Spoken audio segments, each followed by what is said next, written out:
India there lived by the banks of a stream a hermit whose prayers chose applause for their theme. He gazed at the flowers and he smiled at the sun. Then he clapped with delight, Lord, he cried, oh, well done. Well done, Lord, oh, very well done. The mountains that laugh with the gypsy clouds, the fields smile to welcome the sun. All nature sings praises aloud. The fields smile to welcome the sun. All nature sings praises aloud. The trees dance to show their elation. A day on God's earth has begun, and every true heart in creation in speechless wonder is bound. And every true heart in creation in speechless wonder is bound. Well done, Lord, oh, very well done. The joy that you planted in children's hearts, the thrill known in bearing a son, the hope when a trial departs. The thrill known in bearing a son, the hope when a trial departs. The gladness of men in their neighbors, of youth and its victories won. Our joys are the proof of your labors. How wonderful, Lord, are your arts. Our joys are the proof of your labors. How wonderful, Lord, are your arts. Well done, Lord, oh, very well done.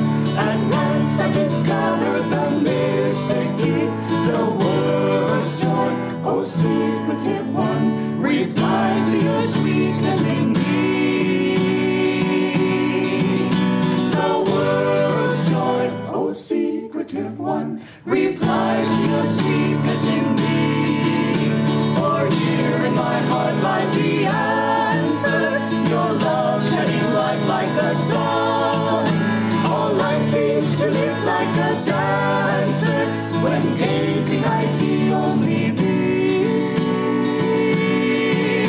All life seems to live like a dancer, when gazing I see only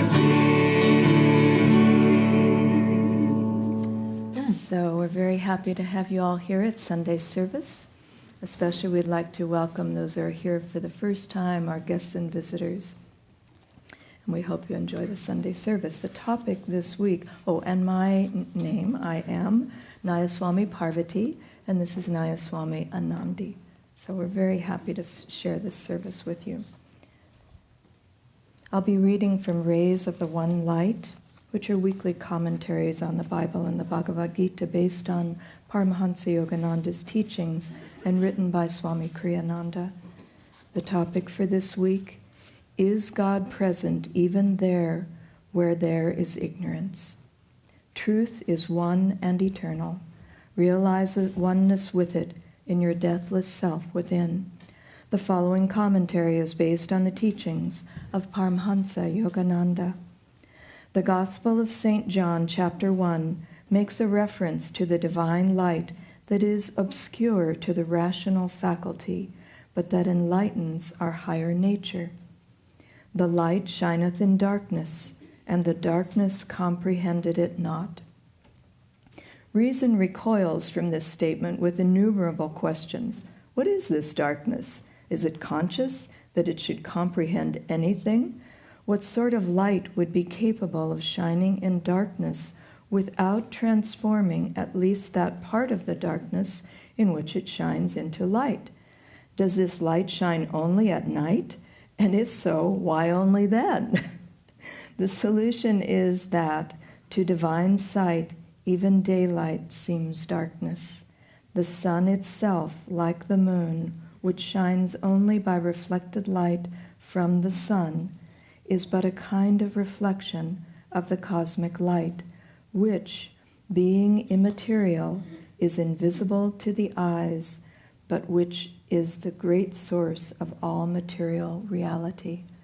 In Autobiography of a Yogi, Paramhansa Yogananda describes his youthful visit to Ram Gopal Muzumdar, the sleepless saint, who lived in the vision of that hidden light.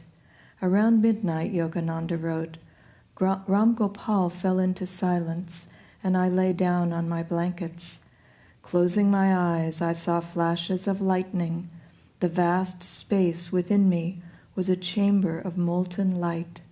I opened my eyes and observed the same dazzling radiance. The room became a part of the infinite vault, which I beheld with interior vision. Why don't you go to sleep? Sir, how can I sleep in the presence of lightning blazing whether my eyes are shut or open? You are blessed to have this experience. The spiritual radiations are not easily seen. The saint added a few words of affection. This is the light that shineth in darkness. It has been described variously in the great scriptures. In the Bhagavad Gita, the 11th chapter, the devotee Arjuna is given an experience of the infinite state and exclaims in awe, if there should rise suddenly within the skies sunburst of 1,000 suns, flooding earth with beams undeemed of, then might that Holy One's majesty and radiance dreamed of. Thus, through Holy Scripture, you have spoken to mankind. Om, Om, Om.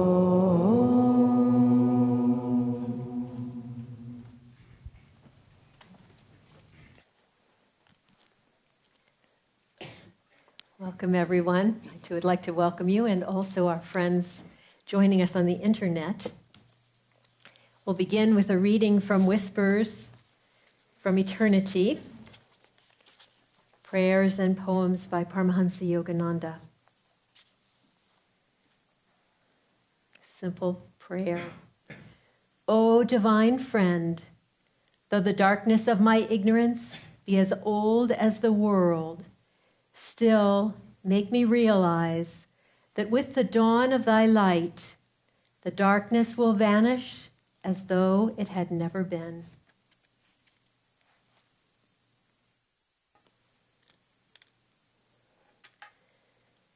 Well, this is the third Sunday of the new year, and as Atman mentioned last Sunday, the beginning of the year, we kind of go back to creation, to the presence of God as light, to how it all happened. And interestingly, this is the third weekend that we've heard that quotation, the light shineth in darkness, and the darkness comprehended it not. So this week we take it up, but as I was listening to this reading, I realized that I should have based my service on all the experiences that I've had like Master of seeing that blazing inner light. But I didn't think of that, so I want to pick it up in a different way, a way that I hope will speak to you. I've worked at the Expanding Light for many years, and I've heard many, many times from guests who've come here, oh, you're so lucky to live here. And I always say, yes, I know, I'm grateful for it every day. But part of me thinks they really don't even begin to know what it is. Because sometimes I feel people are thinking, oh, it's so beautiful here. The air is clean, the nature is beautiful, the people are so harmonious. It must be just easy to live in a place like this without any challenges whatsoever. And I think, no, it's actually because of the challenges that people here have faced individually and as a community, and the inner dedication to facing those challenges with God's light, that what they that's what they're really drawn to. They don't even know it, but that's really what's going on here. There's a light. And when you see light, let's say you're walking along on a dark night and you see light in the distance. And that light could be from electricity in a house, it could be from a star, but one way or the other, there's energy behind that light. It doesn't shine without energy. So that path is an upward journey of energy. They, many, many years ago, there was a woman who lived here. She had been a psychologist in Chicago before she came here. She lived here for just a couple of years. And I always enjoyed talking to her because she had such interesting insights. And one time she said to me, I've talked to many people here, and especially the newer people, they all say how difficult the spiritual path is. And I look at them, and their eyes are shining with light. Their face is radiating calmness. And I think, She said, in my practice in Chicago, I think about the people that I counseled, young men in their 40s who were scrambling up the ladder, the corporate ladder, striving to be the head of their company, working for their second $1 million, and their 40-year-old faces were lined with care, and their hands were shaking with stress. And she said, now that is difficult. Yeah, it's a different kind of difficult. When we're trying to change the world, when we're trying to get something, that does not awaken that light inside of us. But when we're working to conquer ourselves, that's when we find that light. And it is an uphill journey. Think of it as a seesaw. On one side of the seesaw is a football player, and on the other side of the seesaw is a little baby. And the football player obviously is sitting on the ground, and the baby is up in the air. And that football player represents our involvement in material desire, our restlessness, all the parts of ourselves that are reaching out in a way of tension. And the little baby, when we start the spiritual path, that's our desire for that inner light that we know is there. And it's just so young and so light. And to get to it, we got to go uphill on that seesaw, don't we? And it's a little bit slippery. It's not that easy to get there. But as we make that journey to feed that inner quest, that inner light, the baby begins to bulk up, to fill out, to mature, to grow. And the football player, the commitment to our material life begins to thin down and lighten up. And they start to come more into balance. And the more that we feed that calling to the inner light, it actually becomes easier and easier to feel that, and harder to be drawn into that greed for material desire that pulls us outwards. So even though it's an uphill battle, it's not an endlessly uphill battle. We just have to keep doing it until it becomes more of a downhill flow. In the Bhagavad Gita, which is the Bible of India, the whole scripture is based around the idea of a battle between light and darkness. The darkness is represented by the forces of material desire. All the material desires, the head, the king, and all of his minions are helping him, making us look outward for our happiness. They're called the Kauravas. And on the other side, the forces of light are the chakras, the light within us, and what Yogananda called the occult warriors of light, the helpers of the chakras, the parts of ourselves that know that light is our nature. And so the battle begins. The rightful rulers of the kingdom of our body are the light, the warriors of light. But the material desire, that part of ourselves that is so restlessly looking outward for our happiness outside, will not go down without a fight, will not let go of this kingdom without a fight. And so they come into battle. And the head of the material forces, the forces of darkness, is grandfather ego. The ego is the soul identified with this body. But the head of the forces of the Pandavas is Drishtadyumna. He represents the calm inner light.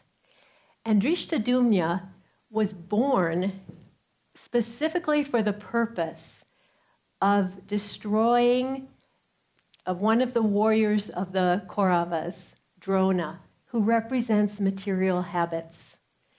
And this is the destiny of Drishtadyumna, but he cannot do it as long as Drona has his weapons.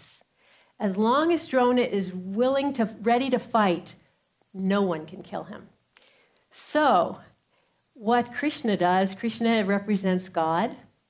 He creates a little bit of a ruse, a scheme, a trick, and he gets Drona to lay down his weapons. And in that instant, Drishtadyumna is able to behead him and kill him.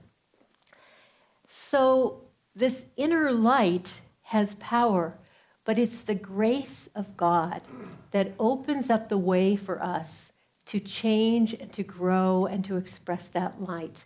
That grace of God is drawn to us by what we do, by our reaching for it. A friend of mine was sharing with Swami Kriyananda that she had a mental obstacle she was facing. And she said, "Sir, I've done everything I can do. I've meditated, I've prayed, I affirm, I chant, I've put all kinds of energy into releasing me from this habit, this tendency. I can't shake it." And he just said, "It's grace. It's eventually what will free you from that is grace."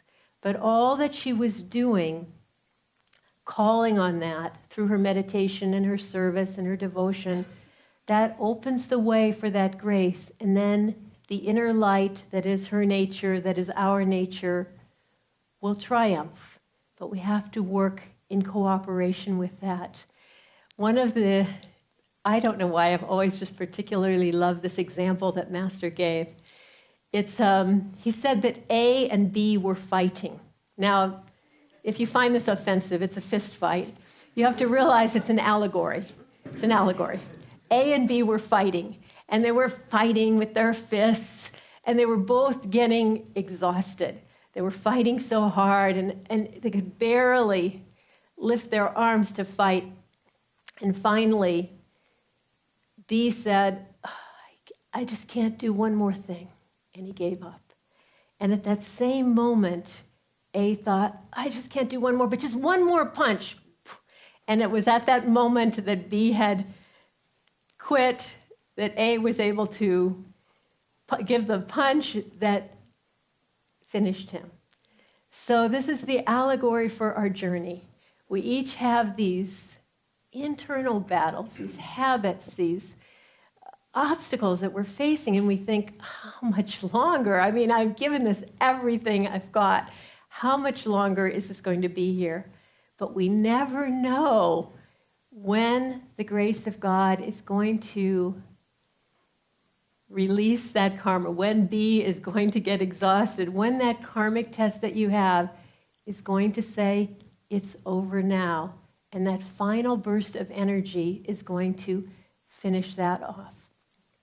So we want to keep putting out that, reaching for that light, and not judging what we think is happening. We don't know. Anandamoyi Ma gave a beautiful example. She said, you have a tree that's not doing well. Just focus on watering the tree. Don't worry about the leaves. Just keep feeding nutrients and water into the roots. And lo and behold, the old leaves will drop off. Fresh green leaves will sprout. We don't know what we have ahead of us.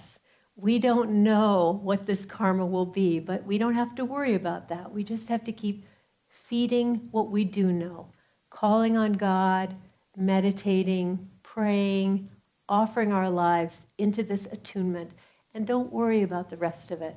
We just don't know how that's going to happen. I read something beautiful yesterday. It was written by a yogi that I've never heard of before. But he said, imagine the amazement of a poor blind man who's digging in the dustbin, and he comes across a perfect pearl. He said, such is the amazement I feel when I experience the miracle of the inner light within me. Isn't that a wonderful image, thinking about yourself, going out to meditation with the little dustbin of your consciousness? And there you are, rooting around in the dustbin, doing your techniques, and suddenly the pearl, the light that you couldn't have imagined when you started, but when you feel it, it's a miracle. It happens. It lifts your consciousness. You connect with who you really are. That pearl is not separate from you in our case. That pearl is the light of superconsciousness that is us. And that is the light that will bring answers to everything. Sometimes here in classes, I do an exercise with people, and we bring to mind a problem. And then I say, okay, let's just take a pencil and paper, and I just want you to write down all your resistances to this problem. What does your subconscious think when it hears about it? Oh, no, I have to do that. Oh, no, I couldn't possibly do that. Just write down. No one will see this but you. Just write that down, all that subconscious resistance. And then we pick it up and we think, okay, what does your logical mind say? How can you handle this problem? And they write down all the logical answers to it. And then we do some exercises, some of our exercises here that we do, bringing energy into the body, using the breath, using the Hong Sa technique, and bringing our mind to the spiritual eye, and we point ourselves in the direction of that inner pearl. We point ourselves toward that superconscious light, and we try to open to it. We try to be in it. And then we try to take that same problem and hold it up into that light. And it's quite surprising what can happen. It's not at all like the answers from the subconscious. It's not at all even like the logical mind. It picks it up on a whole other level. This light is where solutions come from. This is where the bridge over the tumultuous rivers of life, this is where it can be found, is in that inner light. I recently read, actually, I don't know why, but I just love this. This is actually something that was written by Thomas Merton, who was a contemplative. He was a Trappist monk, a Catholic, who later became interested in Eastern religions and Zen meditation and so on. But this is so poignant and so true. My Lord God, I have no idea where I am going. I do not see the road ahead of me. I cannot know for certain where it will end. Nor do I really know myself. And the fact that I think that I am following your will does not mean that I am actually doing so. But I believe that the desire to please you does, in fact, please you. I will not fear, for you are ever with me and will never leave me to face my perils alone. Master said something differently, that he said, if you work with the consciousness of wanting to please God, in that service, you are already connected to him. So we each have karma, and this, I doubt that this was written on the beginning of his spiritual journey. I bet it was written well into his spiritual journey. This realization, the beginning of the spiritual journey, you think you know where you're going. After a while, you realize, no, I have no idea what's happening here. But but trusting that I don't really know what's happening here, but if I am giving it my all and trying to do it for God, I trust that you are leading this process. We each have our karma, and karma is not something that gets kind of conquered in a few years. It keeps arising again and again in different forms, and sometimes more challenging than the last time, or perhaps always more challenging than the last time. And so we don't know about that. They have a word in India. Karma is the result of your actions.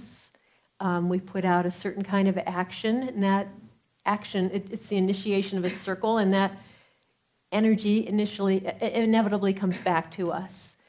And whether it's good, whether it's bad, it's all going to be coming back to us. There's an interesting word in the Indian teachings. It's called prarabda karma. And what that says is that's the karma that your soul has asked for in this lifetime. This is what you must do. And it's said that prarabda karma is like an arrow shot from a bow. It's already been unleashed. It will have to land. That karma was initiated when you took this lifetime. It's here. There's no way around it. But how are we going to face it? How are we going to deal with it? That is the question. We, in our household, we have a little drawing that we kind of get a kick out of. Actually, I think Bharat gets more of a kick out of it than I do, but it's John Muir, who is a great naturalist, and his wife took a trip to Yosemite. And when a backpacking trip, I guess, or hiking trip, and when they came home, he was telling their daughters about the trip, and he was drawing them little drawings of the trip. And one of the drawings he made of the trip was of the wife in front, and John Muir behind her with a stick, poking her in the back. Here's your mother and I climbing this hill.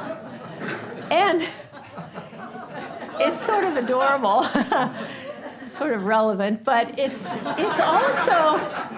also relevant to this idea of karma, because karma is really not out to get us.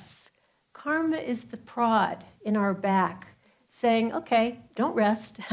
You can't rest because this is too hard. You have to push. You're going to have to go with this. You're going to have to keep moving upward because you have this karmic test pushing you from behind. So how are we going to do that? We have to start by saying if it's coming to us in our life, it comes from God. Plain and simple. Doesn't matter how trivial it is. Doesn't matter how complicated it is. It's still coming from God. Why? To help us. Not for any other reason. So the karma may seem awful, it may seem impossible, it may seem way unfair, but it's meant to help us become who we can be. That we're meant to be divine. We're meant to remember that we're divine, and that means we're going to have to get a lot stronger. And that's what that karma is helping us to do. So how do we want to face it? Obviously, we want to receive it with gratitude. We want to look for the light hiding within that. We want to look for the doorway in that toward freedom. How can I cooperate with that in a way that helps me? A friend of mine in the early years of Ananda was very memorable. I remembered it for decades. Somebody was writing her a letter accusing her of something that she hadn't done. They were very mad at her. She had done nothing. But this person was upset with her. And I was very new on the path. I said, "What did you do?" She said, "I apologized." I said, "Apologized? But you didn't do anything." She said, "I'm here to become free. I want to be free." That's how she got free. I go with the door toward freedom.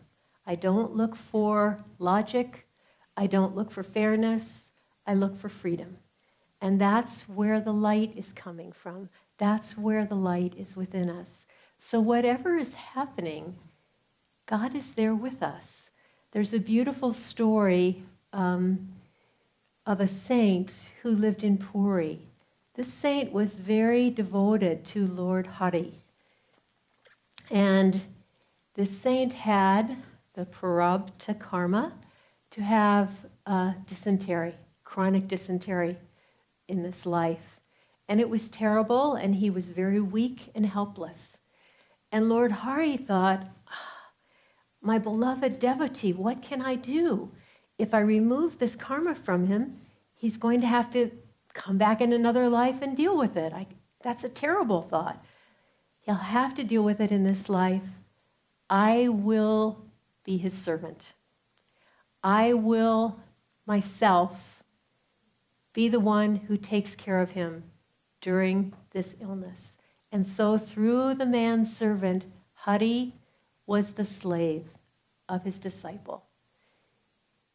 That love is there.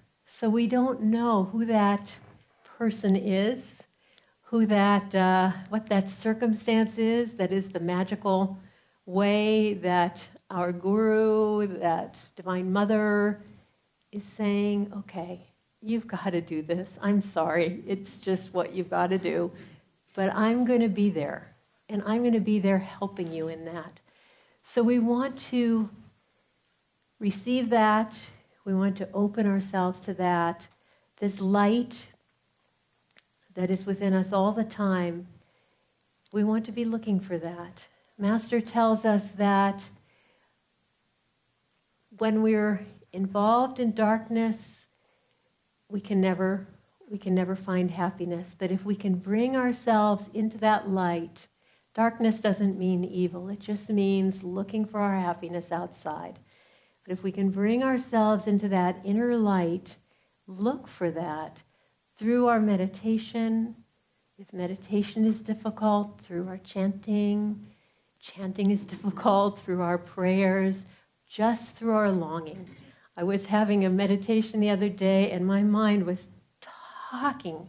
It had so many things to say. And I'm trying to do my techniques, and finally I just got quiet and I said, all I want is you. And let's just slide under the technique, slide under the thought, use your devotion and just say, let's just be here. It's just you and me. The thoughts are up here. Let's stay quiet. Let's stay connected. Let's find that divine no matter what is going on. Find that inside of you.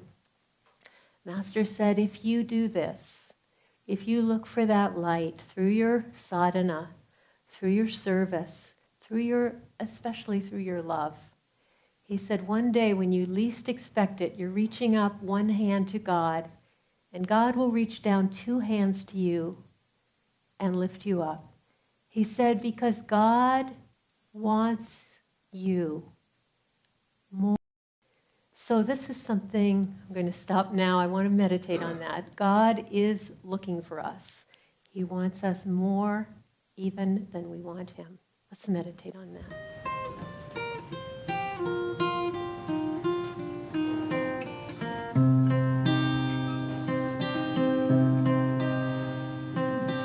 What is love?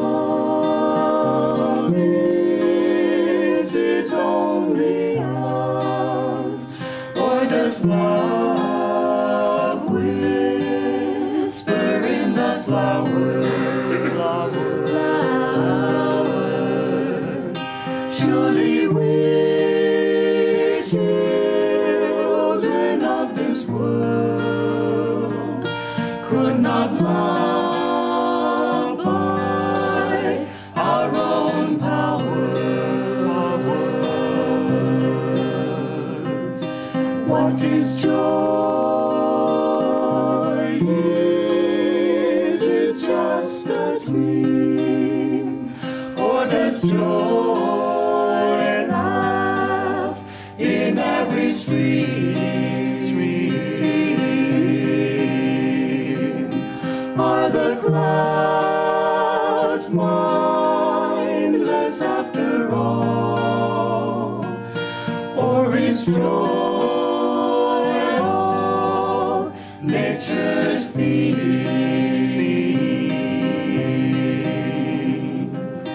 God is dead, so men say. Can they see all life's display? Not a church finds him as its own. Not a creed makes him fully known.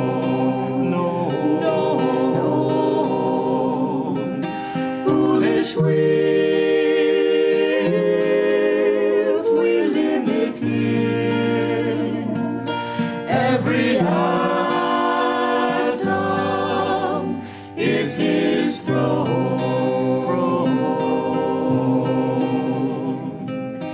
What is love? Is it only ours? Or does love whisper in the flowers?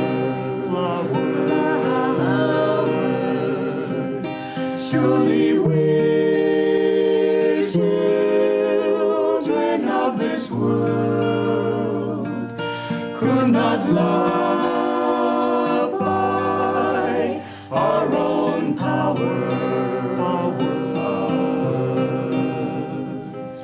What is love? What is love? Is it love?